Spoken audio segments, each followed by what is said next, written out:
มื้อนี้เพิ่นก็อยู่เหินอยู่ได้พ่อแม่พี่น้องเนาะได้ยินเสียงไอเอาฮักเอาแฮกอยู่ทางไหนพุ่นแหละเพิ่นเลยก็เป็นหวัดเป็นไอหมดแล้วได้พ่อแม่พี่น้องเอ้ยเบิ่งมาสอบถามนำกันก่อนเนาะบ่าวสโลเพิ่นก็อยู่คือกันได้พ่อแม่พี่น้องสบายดีเอออ๋อต้องได้มีสแตมป์ติดโทรไว้อยู่เนาะ เออจักมันเป็นนั่นเลยในกระต้นกระโต โอ้หักอะโดยไปเนี่ย โอ้เป็นเรื่องนาทรงนาแสงเด้สันเป็นใครเป็นนาวสิได้ไปอยู่บ่ไปแล้วเป็นใครกับไปแล้วบืนเขาพาไปก็ไปโอ้เพิ่นพาไปน้ำมันบอกเราไปเอาน้ำ โอ้พาไปใส่น้ำอีกก้อนโดยอืมไปใส่น้ำอีกแล้วพ่อแม่พี่น้องเนาะมีสบายก็จำเป็นแล้วได้เฮ็ดแหละเนาะจำเป็นแล้วหมดสบายก็ไปอืมมาไปพาสิไปก็มีผู้ไปเพิ่นก็เทินได้เฮ็ดได้เด้พ่อแม่พี่น้องเขาก็ขึ้นหนักงามอยู่บ่งามอยู่อืมใส่ปุ๋ยน้ำอีกบ่ใส่สอบมึง โอ้ใส่ มีเงินใส่ พอแต่ให้มันสัดขึ้นซื่อๆเนาะโดยเนี่ย FC เอ้ยพอแล้วนี่ซ้ำมาเจ้าอีแล้วเป็นเสาหลักคือกับครอบครัวเนาะโดยที่ว่าเลี้ยงอันลูกเลี้ยงหล้านนี่นะไว้พี่น้องแต่ว่าเจ้าหันยังไม่ทันได้มีครอบครัวบ่โดยโอ้ยังไม่ทันได้มีไว้พี่น้องก็ใช้แบบเฮ็ดนาแล้วก็เอาเข้าน่ะมาเลี้ยงลูกเลี้ยงหล้านไปนี่แหละเนาะโดยอืมอืมบัดยามนาปีได้สับไปเฮ็ดอยู่เฮ็ดนาตัวเองบ่ เฮ็ดนาเองโอ้ก็ได้อยู่บ่เขาก็ได้โอ้ยมันบราเข้าเลยเฮ็ดนาเองก็ได้เถอะมันบ่มีโพยนาขุดเอาเนาะโอ้ใช่เออมีสองซอบถึงบ่ได้เลยก็มีอืมหากเฮ็ดได้หมอเฮ็ดหึ่นๆเฮาอยู่บ่ได้เฮาก็เฮ็ดเนาะเพราะว่าเฮาก็มีนาอยู่ซั่นสิคันเฮาสิจ้างหมู่ก็บ่มีเงินไปจ้างอีกจ้างเขาจะได้แพงคุมื้อนี้คันบ่ได้เป็นล้านเนาะว่าเรื่องล้านสิ1,000 2,000ขึ้นไปสิหมู่จักเฮ็ดให้บางทีแบบ1,000 2,000ก็มีแต่ค่าแรงหมู่น้ำเมิกน้ำมันบัดเฮาได้ซื้อให้อีกประมาณนี้เนาะโอ้ลำบากหลายเด้พ่อพี่น้องเอ้ยเจ้าก็อีตนสงสารเด็กน้อยนี่แหละนี่เนาะคันว่ามีอีตนล้านนี่ก็โยป๊บไปไทยแล้วก็จบแน่เนาะเนาะคันว่าเยอะสบายผู้เดียวหั่นนะแม่นบ่ต้องเขาก็ยังบ่ไปน้องไผสิเบิ่งเนาะปัจจุบันเขาเบิ่งได้แม่นแหละก็เป็นหลักเป็นแรงเลยไผสิไปเบิ่งให้เราเจ็บใครได้พญานเขากับครอบครัวเขาอีเนาะแม่นเขาคิดว่าเขาเลยคิดว่าเจ้ามีครอบครัวแล้วจ้ะเนาะยังนะบ่มีนะจ่อยเลยบ่อยากมีเบิ่งเลยถึงบ่สบายบ่มีเขาก็บ่อยากเองก็ติดแล้วนะมีแต่ลุยเวียกลุยงานตลอดเนาะลุยงานตลอดมีบรรทัดเฮ็ดตลอดอย่าเลยแต่ซุมเฮาผู้เป็นวัยรุ่นยังไม่ทันได้มีครอบมีครัวก็ยังนักกว่าซ้ำนึงแต่คือแบบเจ้านี่คือภาระนักเลยนี่นักอยู่เนาะเฮาเบิ่งที่จริงนี่คือแบบไม่ได้นักที่จริงแล้วเฮาต้องสู้เวียกนักผู้เดียวเนาะคือเอ้ยเพิ่นก็เฮ็ดได้อยู่ชั่วคราวซื่อๆเนาะแต่ว่านักแล้วนี่คือบ่าวสโลเพิ่นนี่แหละไว้พี่น้องเอ้ยพอดีจักคนก็รู้เอ้ยพรที่มาอยู่นำกันประมาณ3คน3คนผู้นี้ฮะก็มาไหมบ่น้องค่อยนี่ผู้นี้น้องเจ้าแบบผู้นี้ร้านเจ้าผู้นี้เนาะแม่น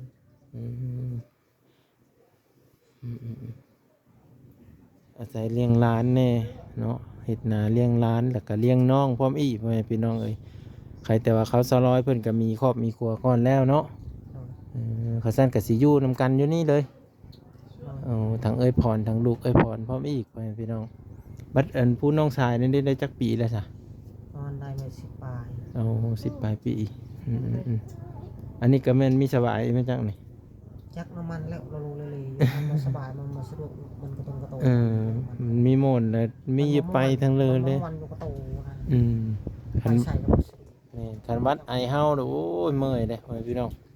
มีแต่ยืนนอนอย่างเดียวนะมันตีงมันก็โปดกระตนกระโตมันขี้ข้านตีงแม่นแนวอื่นเนาะแห้งกระติกแล้วมันมีแห้งจักนอนแม่นแหละมันม่วนอ่อนแอดนี่โอ้ไปใส่กับขี้คานมื้อเช้านี่ก็เห็นบ่าวเพิ่นอยู่กับเฮินชาวร้อยพุ่นแหละไปซักยาอยู่พุ่นน้ำแน่เนาะหากะมาไปพี่น้องเอ้ย ดีไวๆเสปัญญาปัญญาเอาก็ได้ลำบากงั้นเป็นหวัดเป็นไอนี่แหละเนาะอืมนี่ผู้นี้หันอยู่นี่ตลอดเลยผู้นี้ไปเจอกับไปนำกันกับเจ้าบอกคือมีคอยเห็น ไปนำกันเถื่อนไปกับค่อยไปใส่เอาพาหากินอยู่นาหมดแล้ว เอาไปหากบหาเกียดอยู่พุ่น หาเขียดอยู่พุ่นเลย อืมหาอยู่หากินไปน้องบัดผู้กึกกับผู้นี่ผู้ได้เป็นอาย พวกเกิดแล้วพุ่น ผู้กึกเป็นอายผู้นี้เป็นน้องละเอาบัดเจ้าแหละเป็นอายผู้ต่อพรบ่สาวร้อยน่ะเป็นผู้ต่อแดงบ่ ตอนนี้ดิ ต่อผู้นี้เป็นผู้นี้เป็นน้องติดกับสาวร้อย แม่น อ๋อแสดงว่าผู้กึกยังเป็นอายเราอยู่ซะ เป็นอ้าย อ๋อ บอกไว้ ผู้กึกน่ะเป็นอ้ายไปพี่น้อง เป็นเพื่อนน่ะ คนที่ตามสาว อืมแต่ว่าเพิ่นไม่ได้ให้ไม่ได้ตีลูกหลานติเพิ่นนี่ มันบ่ตีเนาะ เพิ่นก็ตาม เฮ็ดมันบ่จักนะ ตามภาษาเราเนาะ ตามสาว อืม จบเลย ฮอดยามกินข้าวกินน้ำก็ จอ หักดุได้เนาะไปหาอยู่หากินได้เพิ่นนี่ แล้วมันพาไป เห็นไปนำอันเพิ่นเลยไปนำหม้อข้าวมื้อน่ะหม้อข้าวกับผู้หนึงก็ซื้อนั่นเลยก็ ใส่ซื้อเป็นบ่ ซื้อแป้งฮะทุกคนไปหากบเหมือนน่ะได้กบได้กระปูขันอยู่กับบ่ได้กินคือว่าแน่เนาะไม่ได้หา มาแยกแทง เราจะกินยังเนาะ แยก คือเด็กน้อยนี่ก็ตามภาษาเด็กน้อยแหละเนาะก็เห็นเพิ่นนี่แหละเป็นเสาหลักพ่อพี่น้องเห็นอ้ายบ่าวลาเพิ่นมาถ่ายเพิ่นอยู่ตลอดอยู่แหละเนาะก็เห็นเจอเพิ่นอยู่ยามเฮ็ดนานี่ต้องได้ขุดเอามาว่างมีหูจักได้นี่พ่อพี่น้องหากก็มาสัมภาษณ์อ้ายเพิ่นครั้งแรกเลยก็ว่าได้ เห็นแต่อยู่ในคลิปของบ่าวลาวเนาะสไลด์บ่าวลาวเนาะจะมาถ่ายนี่แหละเฮ็ดนาเลี้ยงร้านก็ว่าได้เลี้ยงร้านเลี้ยงน้องไผที่เคยแบบสู้ทนหรือว่าชีวิตที่เลี้ยงน้องเลี้ยงร้านนี่มันโคตรลำบากเลยได้ ลำบากเลย ลำบากเลยก็อุกใจเพราะมี ถูกใจ ยานน้องไม่ได้กินข้าวยานร้านไม่ได้กินข้าวก่อนที่จะมีเบ้าลาวเข้ามานี่เคยพาน้องอดข้าวอดน้ำอยู่บ่ มาได้อดแล้วกินเขาอดเองยัง หามาเฮากินได้บ่เคยให้น้องอดจักเทื่อ มันคือให้อดได้อยากกินตุ๊ดเอาคุณเขาน้ำเกลือมีอาหารกินบ่แล้ว เพิ่นบ่เคยให้น้องอดให้น้องหิวได้พ่อแม่พี่น้องเนาะถึงว่าสิลำบากยากเพียงเลยกะอ้ายเป็นผู้เฮ็ดผู้หามาให้กินเนาะเพราะว่าเพิ่นก็เป็นพ่อที่สองก็ว่าได้พ่อแม่พี่น้องแต่ตอนจักปีสะพ่อเสนี่ โอ้หลายปีก็ได้ได้ประมาณ10 ปีแล้วว่า โอ้ตั้งแต่เจ้ายังน้อยพุ่น แต่ เนาะ คอยยังน้อย สิซ้ำพุ่นนี่พี่จักเดี๋ยวนี้เจ้าจักปีแล้วซะ 30 30โอ้10 ปีก็ประมาณเจ้าสาวปีเนาะแอมอยู่บ่ขนมน่ะขาวแซ่บบ่น้องเจ้าบ่ได้เป็นหวัดนะ เป็นคือการหามันกินแล้ว จบ แต่น้อยว่าไอ้บ้างอะนะเอาขนมมาให้กิน เป็นหวัด เป็นโทษโลดอันนี้เนาะขาวเนาะ จบ เธอจะเห็นเด้จะเห็นหน้าพวกขี้ให้นั่นเด้ มาได้ชอบมาได้ สลับอันนี้สลับอันนี้ เสือเบิ่งดูเบิ่งหน้าพวกขี้ให้น่ะจะเห็นหน้าได้เสือกินขนมอีกก้อนหนึ่งมะ กินหนึ่งนี่ให้อยู่ไหมพี่น้องแม่ไปเอ็นเมืองสวนปะนะให้แล้วอยู่กับอายเนาะอยู่กับอายอยู่กับน้าบ่าวดีแต่ว่าเพิ่นนั้นมีโซล่าร์เซลล์มาให้เนาะพอได้เยื่องพอพี่น้องคันบ่มีโซล่าร์เซลล์เนี่ยโอ้ยลำบากได้ยามกินข้าวกินน้ำนี่ก็เลยแต่ว่าเพิ่นก็อยู่เนาะสมิงแอมบ่ขนมฮะโอ้รักอายมาจากไหนแอมบ่ฮะ จบ ผู้นี้หันซื้อนั่นเลยก่อนน้องสายจัน สีแดงใครตั้งเอาไว้ซื้อใหม่ ตั้งซื้อใหม่บ่ผู้นี้ซื้อแดง อ่ะผู้เอ้ยก็ซื้อแดง ผู้น้องก็ซื้อแดง ซื้อแดงจักมันเป็นอะไรซื้อเรา บ่ มา ได้ เพิ่นมักซื้อแดงบ่ โอ้ทันไหม เท้าแดงเนาะโอ้ เท้าแดงหาอยู่หากินมันเด้นี่อืมๆอาศัยไปนำอายเพิ่นนี่แหล้วเนาะหาเลี้ยงน้องเลี้ยงหลานไว้พี่น้องเอ้ยมื้ออื่นแล้วแม่นว่าไปจอบนะมื้ออื่น โดยไป มื้ออื่นไปจอบนะคันว่าเบาลาวหรือว่า FC มาเนาะหรือว่ามีอ้ายเพิ่นสิมาหายูทูบเบอร์ก็บ่เห็นเพิ่นแล้วพ่อแม่พี่น้องเอ้ยพูดแล้วมื้อหน้ามื้อไหนพูดแล้วแต่ว่าเอ้ยพรนี่บ่ค่อยได้อยู่บ้านเนาะ โดย มื้อนั้นเพิ่นก็ไปหากินแม่นบ่ อยากกิน ไปหาอยู่หากินไปพี่น้องก็คือแต่เฮามาก็ได้แต่ถ่ายคลิปพ่อแม่พี่น้องเอ้ยเป็นสื่อกลางให้ FC ได้เห็นว่าครอบครัวแต่เพิ่นนี่แหละเฮ็ดจังไดอยู่จังไดซื่อนะคันว่าทางซ่องใหญ่ๆเพิ่นน่ะมีผู้รักผู้ใหญ่เพิ่นซอยเรือหันแม่นตัวนั้นน่ะพอได้แบ่งเบาภาระไปอีกหลายเติบพู้นแหละพ่อแม่พี่น้องบ่ว่าจะเป็นเรือนศาลบ้านซ่องที่เพิ่นสร้างไว้เฮอเนาะก็ดีมกดีใจพ่อแม่พี่น้องมีบ่อนซนแดดซนฝนนั่นแหละเนาะแต่เก่าเนี่ยโอ้ยเต็มกันอยู่นี่เลยแม่นบ่ โดย อืมก็ความเมตตาความเพิ่นเฮ็ดความดีนั่นแหละพ่อแม่พี่น้องเอ้ยความดีนั่นก็ตอบแทนเพิ่นมาบ้างก็ดีใจนำพ่อแม่พี่น้องก็ได้แต่มาถ่ายทอดชีวิตวิถีชีวิตของเพิ่นนี่แหละให้เบิ่งติดตามเบิ่งอีกพ่อแม่พี่น้องเอ้ยเนาะเห็นความลำบากอ้ายเพิ่นแล้วก็มาบ้างก็บ่ฮู้จักแนวสิว่าคือกัน FC ก็เบิ่งไปนำกันนี่แหละพี่น้องเอ้ยการหาเลี้ยงน้องหาเลี้ยงหลานสมิงหลังอายวะฮะตูมพอห่มละบาทเนี่ย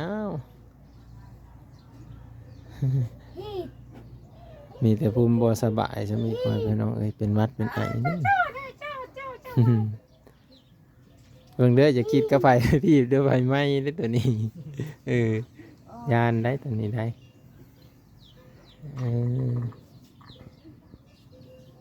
เอ้าจะน้อยจังสีลงพาลงไปเบิ่งทางข้างล่างพ่อพี่น้องเอ้ยเนาะจะเอ นี่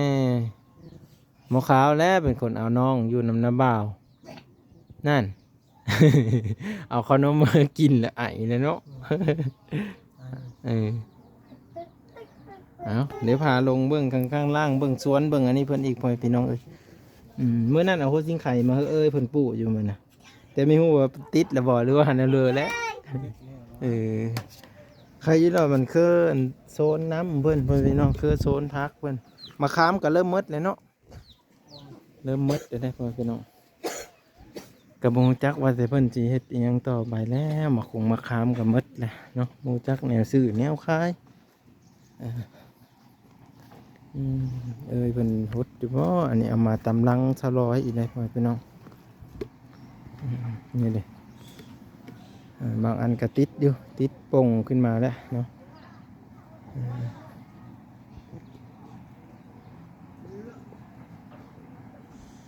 โอเสไข่ตะไคร้เนาะติดป่งแล้วเอฟซีเอ้ยวิดีโอหน้าจึงพอกันไหมเพื่อนพี่น้องเพิ่นก็มีโซล่าเซลล์นี่แหละไว้แสงแดดแสงอันนี้แสงสว่างเพื่อนพี่น้องคันบ่ได้โซล่าเซลล์นี่ก็ยากเด้เนาะยากย้อนเรางมมืดนั่นแหละนี่เอาไปเห็นอยู่บอนปืบมาแล้วโอ้เพิ่นแต่ละหลังนี่มีอันนั้นมืดเพื่อนพี่น้องมีพื้นเต็มตารางว่างเฮือนนี่บ่ได้มีบ่อนนั้นว่างเนาะมีแต่พื้นเต็มหมดเลยเพื่อนพี่น้องทางนั้นเฮือนกำลังใหญ่ๆเนาะคือว่าบางพาไปเบิ่งนั่นแหละสิเอ้ยอันนี้ก็ปูนเนาะอันนั้นก็เฮือนอันนั้นเฮือนผู้แม่ม่านนั่นเด้เนาะเฮือนผู้แม่ม่านจะอยู่ทางข้างนั้นวิดีโอหน้าพอกันใหม่เด้อ FC เด้อขอบคุณขอบพระคุณเบิดทุกคนที่รับชมและติดตามตลอดมาได้บางจะมาถ่ายทอดวิถีชีวิตของผู้แม่ม่านนั่นแน่เนาะเพิ่นน่าจะได้รับข่าวดีข่าวใหญ่เนาะได้ไม้แป้นได้ไม้เช่นสิได้ทำเฮือนสิได้สร้างบ้านและบ่จักแหละติดตามเบิ่งวิดีโอต่อไป FC ทุกคน